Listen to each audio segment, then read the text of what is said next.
काहे न लगावला पिया हो अरे निमिया के गछिया काहे न लगावला पिया हो निमिया के गछिया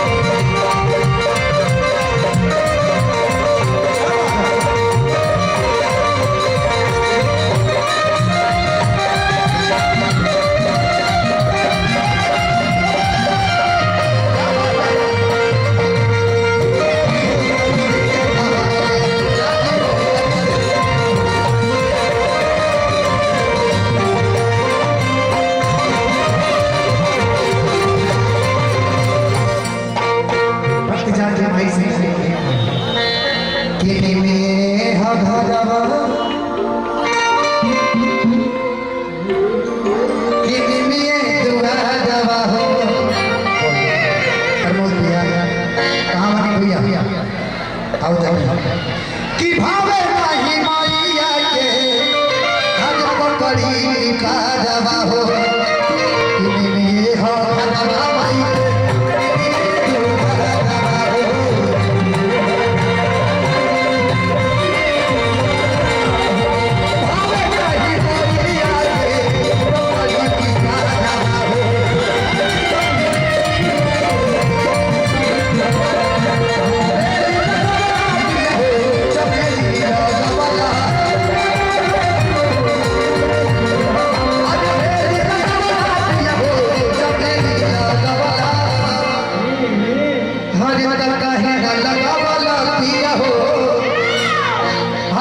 काहे ना लगावला पिया हो तभी मिया के गछिया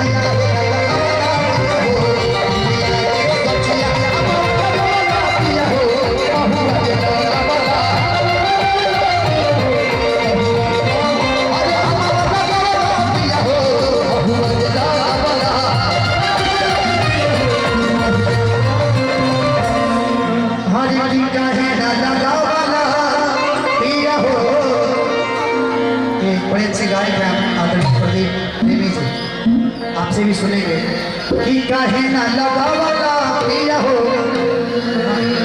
मिया के गछिया काहे ना लगावला पिया हो मिया के गछिया काहे ना लगावला पिया हो मिया के गछिया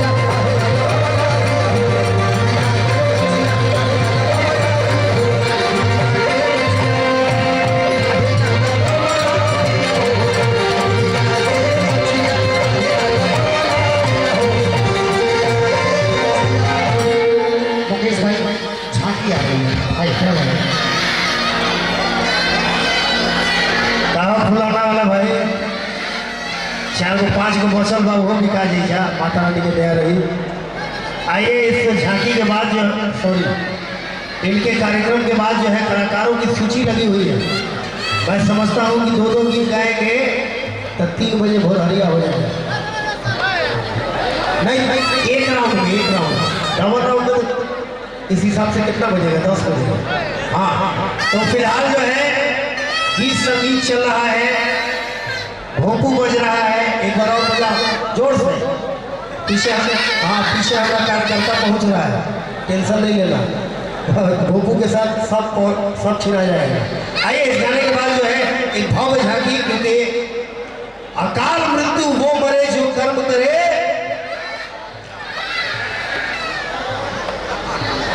अकाल मृत्यु वो मरे जो कर्म करे ना। आप लोग को नहीं पता है, अकाल मृत्यु वो मरे जो कर्म करे और काल उसका क्या करे जो भक्त हो।